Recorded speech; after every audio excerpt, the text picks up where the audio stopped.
kufanikiwa katika dunia hii kwa kushambulia wengine. Utafanikiwa wewe kwa kufanya mapenzi ya Mungu.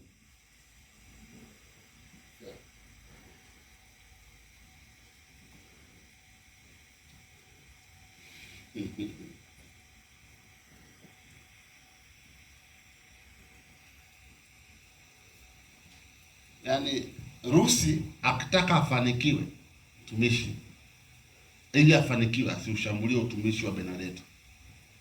Akiushambulia tu utumishi wa Benedetta hatafanikiwa. Kwa nini hatafanikiwa? Kwa sababu anajishughulisha na mambo ambayo sio.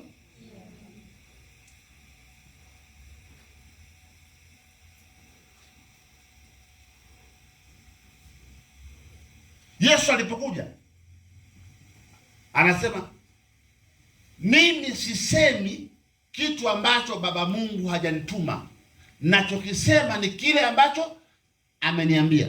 Kwa ina maana nini basi? Yeye alikuwa anajishughulisha na ya kwake aliyotumwa na Mungu wake. Ya Mafarisayo, Masadukayo hakushughulika nayo. Na walipojaribu kumsonga na kumsukasuka, aliwaambia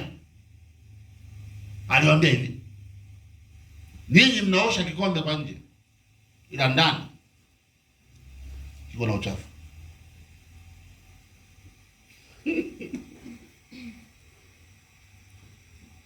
Wanataka waupime utumishi wa Yesu kwa mizani ya sheria, wakati Yesu alikuwa apimwi kwa mizani ya sheria, alikuwa anapimwa kwa mizani ya utakatifu.